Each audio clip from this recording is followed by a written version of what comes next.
Professor Andrew Garnett from the University of Queensland Centre for Natural Gas is going to regale us with his with witty anecdotes about perspectives on coexistence. Thanks, Alf. Yeah, thanks, Warwick. No pressure there.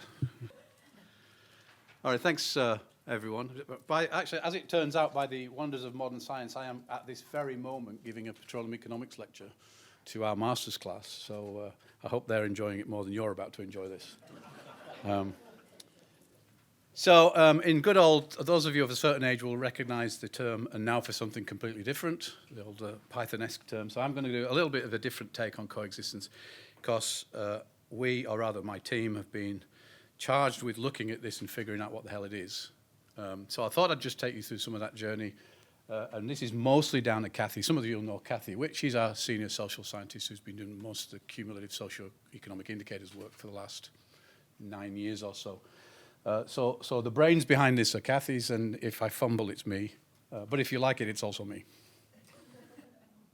So we start with the term. I'm going to take you a bit through a journey of trying to understand what the term is. So the first thing is spelling. Sometimes it has a hyphen and sometimes it doesn't. That seems to be just a fashion. In the dictionary it doesn't, except in some dictionaries.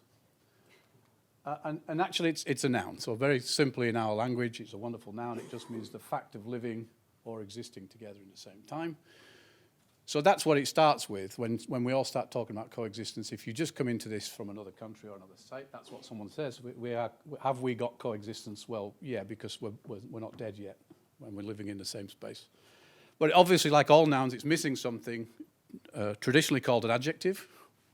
And we've had a few. We've had this one, beneficial coexistence. You may remember this one. We've had peaceful coexistence. We've had successful coexistence. We've had sustainable coexistence. Why not? And this is Warwick's job. It's all your fault, mate. And then we've got some honourable mentions. I love the top one. Talk about hedging your bets. Relatively harmonious coexistence. And then some from the media, uneasy and elusive. I like elusive too. I think that's pretty cool. But it doesn't really get us anywhere insofar as that top one is just that noun. And we keep speaking about coexistence without any sort of qualifiers. And I wondered why we do that. So it actually stems in its term, what you're seeing now, it stems in its term from ecology. And that's clunky, and I'll go into why that gives us a problem, because it sort of sets your mind into the sort of wrong space. But it basically means it's different species alongside each other, but there's some element of competition for a biophysical resource. So overlap or common use or interfering with the use of. So you can see why it sort of gets why it sort of immediately goes to two industries sitting in the same landscape. I like the last bit, that managed to persist within the same locality. So it's not a high bar, coexistence in the ecological land. It sort of sounds like what we want, persist without hostility or conflict, a sort of minimum standard. That might be the level one, I think, of Cecile's. But actually in that area of science, it's not just coexistence of this magic word. There's a whole load of stuff behind that, and actually they rank it and qualify it in many, many different ways. I won't go through them all. But all the way from this thing on the left here, which is mutualism, where both organisms coexist on this and both receive benefit, all the way to the far-hand side. And some of this, now the analogue in the ecology starts to break down. It's not really where we are as industries and communities and people living each other. It's not the dynamic we have. Although you can imagine this is the sort of level 3, the mutualism piece, which would be a sort of a laudable goal. Evolving synergies rather than just minimizing competition or avoiding competition. So what are the requirements? Again, back to ecology, but it requires equalizing mechanisms. So when species demand the same resource, what does it mean? It means that somehow they have to be competitively fit. They have to be a sort of an equal fitness, at least at different points in time, so that one of them doesn't exhaust the resource and starve the other one. So it's a mutual thing. It's typically thought of as a dyad, so a couplet. And that also gives us a problem because we've got a lot more than a couplet going on coexisting. And it also needs stabilizing mechanisms so that if things twist off, there's some sort of governance that sort of makes it calm down again. So if you get the plague of mice, then something else eats the mice and off you go. So these are sort of mechanisms. Generally speaking, however, some sort of balance is arrived at. It's for sufficient periods of time. Sufficient periods of time in ecology means effectively long enough to breed. I won't go into that, I think. It's also very dynamic. So when the environment changes, the nature of that coexistence, how the different resource pull changes depending on external exogenous changes. And it can be very fragile. And it's actually subject to, it's actually an emergent thing. It emerges from natural evolutionary pressures. And this is where the analog sort of breaks down. So although a lot of what we talk about in coexistence is rooted in ecology, it's actually the wrong route. It's not really what we're doing here. Really important differences. So we've got pre-existing rights for all parties, actually pretty clearly stated in Queensland. So we're pretty lucky in this state. It's pretty clear what the rights are up front, property rights in particular. We've got governing laws and regulations. In biology, there's no ability to analyse and plan. And you've seen from this morning massive strides in analysing and planning how to get together. So then, again, the ecology analogue's falling over. In biology, there's no non-destructive mechanism for competition. One of them eats the other or eats his food. There's no equivalent to an independent judiciary and so on. So those eco-definitions also don't deal with simultaneous levels of... So we've got landholders coexisting, if you like, with an operator. We've got an operator coexisting with its supply chain. We've got that supply chain coexisting with the regional community and that coexisting within the state of Queensland. So where do you want to draw boundaries for the units of analysis? That gives you a big problem with just throwing coexistence out there. It's much more than two species competing over a common resource. So from an analytical point of view, when you ask the researchers, how is the coexistence going? The first question we always do is, well, give us some money. The first question is, what the hell do you mean by coexistence and what's the unit of analysis? And that becomes very tricky. And the ecological terms start to fall away because it forces you into that competition mindset. And in terms of Cecile's level 3, that really doesn't not normally grow out of that. And the opportunities that Ian was talking about doesn't come out of that competition mindset. It comes out of something else, which is to do with planning and learning and understanding. So in the social world, it actually moved and people started to look at different groups of people rather than animals competing over the same resources around the mid-90s. And they actually put the adjective within the definition of it, so that it's now peaceful coexistence, although these just said coexistence. So this was, how is it that groups of people end up not always warring? Because if you look around the world, there's always sharing of resources, and conflict's actually fairly rare, and increasingly rare, actually, as it turns out. And the key issue is that we can learn and plan and think ahead and communicate and start to try to understand each other. And so from that analysis comes 3 critical tenets for coexistence in our world. First of those is adaptability. So we can respond to change, and we can do that in a planned manner. We can do that and we can learn as we go. The other one is pluralism. So we have the ability to recognize that we don't all think the same. We don't have all the same needs. We recognize that. We don't always know what they are, but we're in a very pluralist environment. And as soon as you recognize that and you can understand the other person's perspective and needs and vice versa, then you have a way to avoid conflict. And further, you have a way to go Cecile's level 3 or your business opportunities. So the pluralism piece is good. And then equity, rights exist for both parties, rights are protected, and decision-making is procedurally fair. That doesn't mean you like the outcome, by the way. It means something else. But at least we can point to decision-making processes that are fair. So if you look back at what Queensland's managed to develop over the last 10 years or more, it's actually pretty stunning that most of the key tenets have been actually put in place one way or another. The adaptability tends to be at that local level. So when you try to look at how has the broader community, and you can argue about what that is, how has that adapted? That's a difficult unit of analysis, but you can go to individual landowners under individual CCAs, or you can go to the town of Chinchilla, and you can say, how has that unit adapted? And you can see that adapted is a very local phenomena. Right? So it's not general. The community has adapted doesn't help you very much. How has Ian adapted you can do something with. So there are parallels there with, this is just an example of how cultural coexistence was focused in this particular case. This is a so-called wiki decision. The focus in that case was equity, making sure that people knew what their rights was as a basis for making further discussion on terms and conditions and negotiations.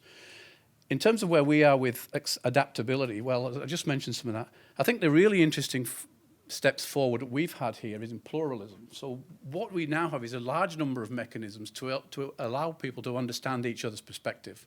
So you have regional councils, you have the GasFields Commission, you have a large number of consultative bodies where you're able to air what your views are and try to have them understood by the many sides that exist. And actually, that's actually now in the way we work, in terms of the greater industry and the greater Queensland economy, in the way we work, these are inculcated now as ways to do business. And that's been quite an amazing evolution, if you like. No one sat down and said, how are we going to do this pluralism thing? There was just a bunch of people saying, I don't really understand what you mean, and you don't really understand what I mean, and let's figure out how the hell we get through this, rather than have conflict. So it's been a pretty amazing journey in terms of getting to, I think if you look around the world, there's very few places who could do what we do here in this state, to this degree, with this level of conflict, a lack of conflict, you would say. So what do we really mean by coexistence? Well, unfortunately, there's been no encompassing definition, and that means people think you're implying something. So there's the implied ecological term about competition for resources. And then if I read that, I then infer your meaning. I infer something that's different than you imply, so that's good. Now we have an area for misunderstanding. And these things have been all sorts of messing around, and there have been a lot of discussions about what the hell does it mean and how do we measure it and so on. Actually, what's important, I think, is this bottom thing, which is never mind what you think it is, what's happening on the ground, what can we see in action, what can we measure, and then we can say, well, that's actually what we mean when we're living together in this shared space. And this is just an example of how bad it is, or was. So this was a learned council of deans and directors of environmental schools. And they said some forms of agriculture will work better than others. A balanced coexistence of mining and other forms of agriculture is possible, but requires careful management. And then you say, well, okay, what does working better mean? What does a balance mean? How do we know if we have careful management, how do we know we've got careful management? These are things that when you come to us and say, how's it going? We don't actually know how that is. And I actually don't think, other than the soft words, I actually don't think they knew what they meant when they wrote that either. It gives us a problem when you get the GasFields Commission who are charged with managing and improving sustainable coexistence if you have no way to measure sustainable coexistence. So, which is one of the challenges we've been having. So in the GasFields Commission, this is their purpose, which I think Warwick flicked up earlier. I've summarised the functions. I know you've got like 14 or something in the Act, maybe more. So I've just summarised them there. But this is what they have to do: manage and improve sustainable coexistence. So that means manage and improve the fact of existing together in the same time or place. So that's not a small task. So this is a massive bar that Queensland set. It's a really high bar. We didn't really realise it was a high bar, I don't think, but it's an extremely high bar if you look globally about who's trying to do what. What does it mean? Well, it means sustainably. That means the economy has to be sustainable, balanced with the environment, balanced with the social space. So, okay, that's just that. And then it's got to be with at least three parties: landholders, regional communities, and the gas industry. Well, that's not three parties, because regional communities aren't a party. They're many parties of different coalescence at different times. They overlap, so I can be both a landowner and be engaged in the industry and be a member of the community. So there's an overlap. They're not separate institutions. And by the way, I can change my allegiance over time, as and when I choose, and in fact that does happen.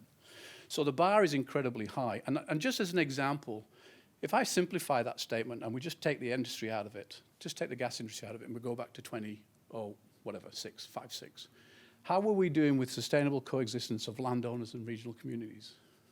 Just try to imagine, how was that going? How was it going with those things that Ian pushed up, the Murray-Darling water issues and the Condamine water alliances? How was it going with regional populations and regional workforces? And now you add another player in there. Just see how difficult that is to try to figure out how. Now, you can argue from a sustainability point of view that actually that's made it more sustainable. It's been an injection, certainly in the economic space and the social space. It's an injection of activity and a big injection of economic growth. And it's been a settling down on some of those core metrics like community unemployment and so on. But it's come with other fears, the fear on groundwater being the biggest one that's always mentioned, that conflicting resource again. And that fear of groundwater has been addressed quite conventionally, but quite successfully, I would suggest, through the science, through groundwater science, through Sanjeev's group. So that's been a massive, massive boon with all that fear around there. What you inject science into it. Does that fix the problem? Not entirely, but it's a restoring force in that problem. It forces people back to have a collection of the same facts, at least, if not the same opinions. Going back, I did a little bit like Ian did. I went back to 2013, and this was some work in progress. We didn't go too far with this work, but this is a snapshot in time, and the view of coexistence back then was one-dimensional. one dyad, it was landowners, operators, and it was all, what do the landowners think? So that was effectively the working thinking, based on that ecological thinking. So back then we talked to 50 landowners, so we can only report the ones who wanted to talk to us, and we could only report how they wanted to talk to us. And then it was, what are you experiencing with coexistence? And we had right old mixed bags. You've got on the one hand business profitability, ability to manage in difficult times, net cash flow, and on the other hand, we've got productive area losses. This is not degree, by the way. This is just the number of people responding to those questions. But you can see you get a bit of a mixed bag. It sort of shows you the problem of trying to understand it just for this dyad, just for this couplet, and just from one direction.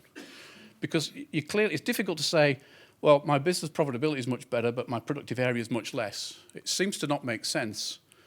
So on the business matters, it's some positives to take away and some negatives, particularly around time management. That came out a lot in those days, and you mentioned it as well. Big deal about how much time and effort you have to deal with this new business.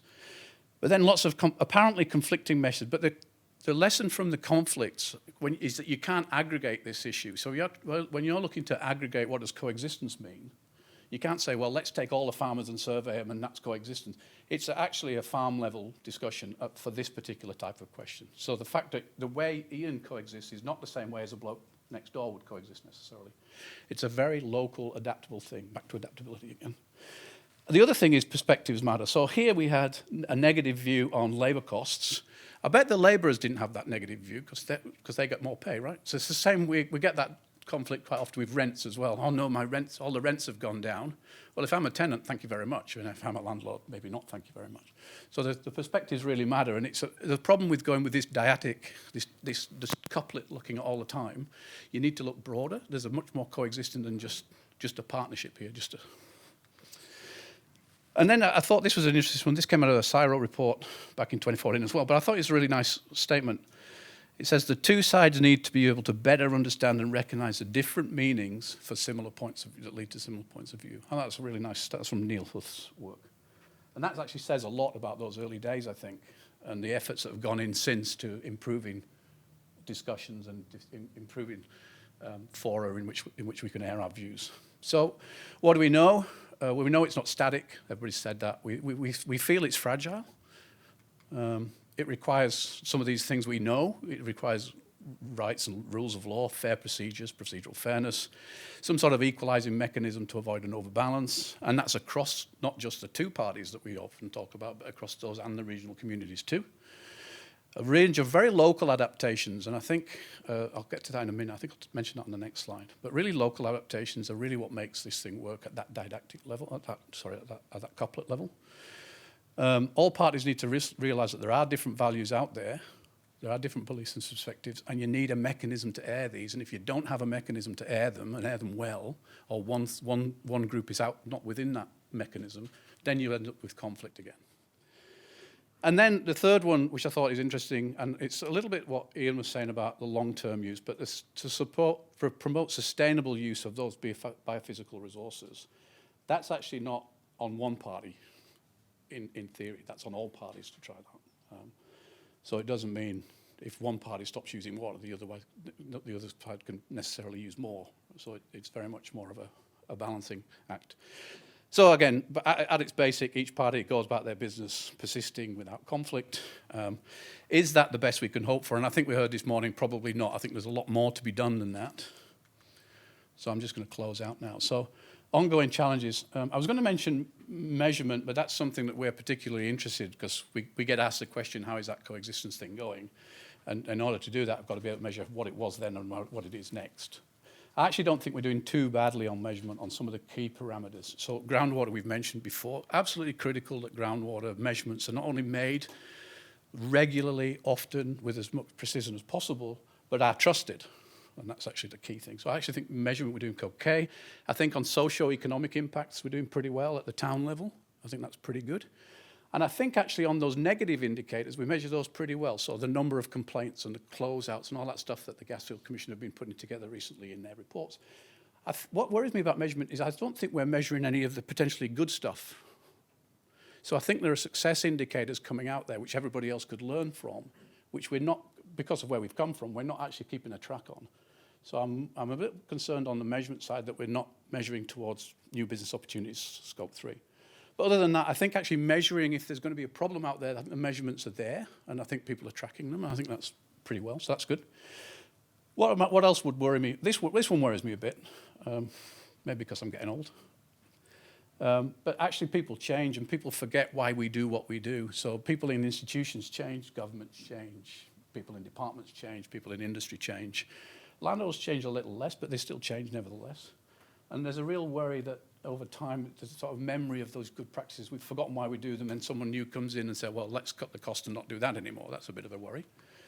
I haven't seen that, by the way. It's just me having a bit of a worry. Entropy is an interesting one. And everybody's mentioned this so far. In order to keep this going, keeps energy. It needs energy to keep it going. So that's the old physicist in me. I have to apologize for that. So if you don't keep that energy up and keep it going, well, ultimately you'll get decay of the relationships and decay of the coexistence, and you'll end up with a loss of success. And then the other thing that everybody's now talking about is the evolution. So the challenges of the past aren't necessarily the challenges of the future. Now, those ones of the past haven't gone away, so we need to be a little careful. But the challenges of the future, whatever they are, and we've got different ESG challenges coming through as an industry. We'll have community challenges coming through on energy mix, on energy prices. We're going to have big community challenges coming through on renewables. We're going to have more again if hydrogen with renewables starts to be a big deal. What are they? I don't know. And even more importantly, how do you identify those upcoming issues? What's the next tranche? I don't know if we have a process for doing that. So I think with that, I will end. Thank you very much.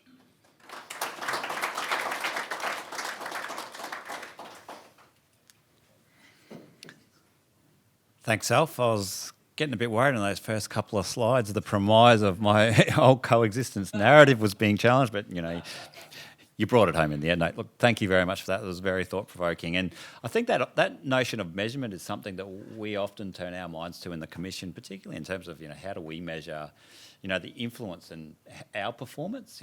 Tracking engagement activities and the influence they have on communities is really quite difficult. So really need to continue that conversation.